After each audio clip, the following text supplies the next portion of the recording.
Welcome back to your YouTube channel S B sir. तो guys आज का जो टॉपिक है वो माय फेवरेट बुक के ऊपर एक ऐसे है और ये आपके एग्जाम्स में मोस्टली पूछा जाता है। तो आज इसी को हम एक्सप्लेन करेंगे। इसका जो लिखने का सही तरीका होता है वो आपको हेडिंग वाइज लिखना है। अगर आप हेडिंग वाइज लिखेंगे तो जो एग्जामिनर आपके मार्किंग करेंगे तो वो बहुत अच्छी मार्किंग करेंगे। यानी कि आप अगर थोड़ा भी लिखेंगे ना हर एक हेडिंग के अंदर तो वो आपको काफी ज्यादा मार्क्स देंगे।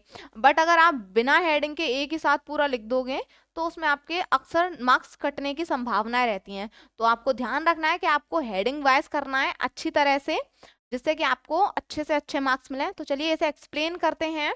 फर्स्ट हेडिंग है इसकी इंट्रोडक्शन, यानी कि इसकी जो भूमिका यानी कि भूमिका है वो I have read many books but I like the Ramcharitmanas most.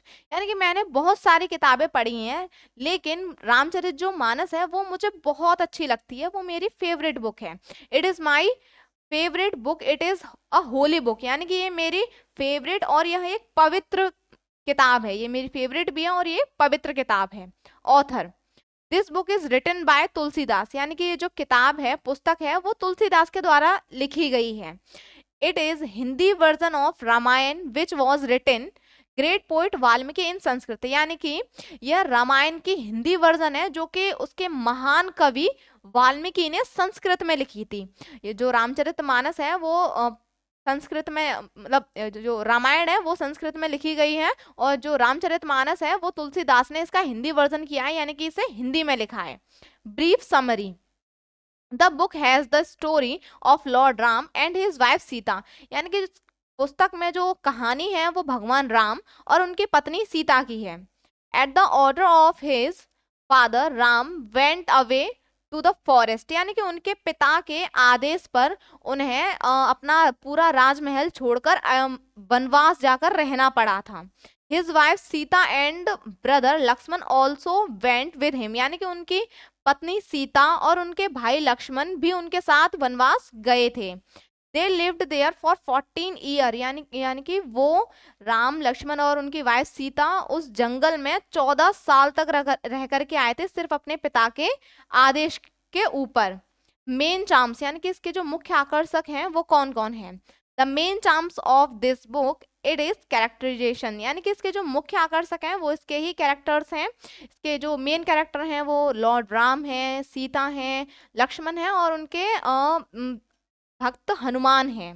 तो Ram was a brave and noble man. यानी कि जो भगवान राम है वो एक बहादुर और नोबल यानी कि आदर्श पुरुष हैं।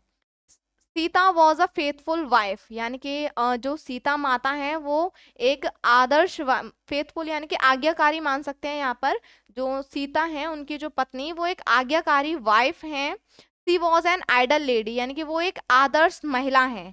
Lakshman was an obedient brother. यानी कि जो लक्ष्मण है वो एक आज्ञाकारी भाई हैं रामचंद्र के। Hanuman was the true devote of Ram. यानी कि जो हनुमान जी हैं वो भगवान राम के सच्चे भक्त हैं। लैंग्वेज एंड स्टाइल, यानी कि जो इसकी भाषा और शैली है वो किस प्रकार की है। इट इज एन एपिक, यानी कि ये महाकाव्य है। It is written in verses, यानी कि ये पद्य में लिखी गई है। इट इज म्यूजिकल, यानी कि ये म्यूजिकल भी है। So we can sing it, इस वजह से हम इसे गा भी सकते हैं। रामायण को हम गा गा कर सुना सकते हैं। It's language is very simple so everyone can understand it easily. यानी कि जो रामायण की जो स्टोरी है वो बहुत सिंपल है, उसकी लैंग्वेज बहुत सिंपल है, इस वजह से इसे हर कोई बहुत आसानी से समझ सकता है। कंक्लूजन, यानी कि जो इसका उपसंहार है, we learn through this book that we should not be afraid of difficulties. यानी कि हमने इस बुक से सीखा कि हमें मुसीबतों में कभी डरना नहीं चाहिए। यानी कि रामचरितमानस ये सिखाती है कि हमें मुसीबतों में कभी डरना नहीं चाहिए, उनका डट के सामना करना चाहिए। तो अगर वीडियो अच्छी लगी हो तो लाइक सब्सक्राइब करना ना भूलें। Thanks for watching.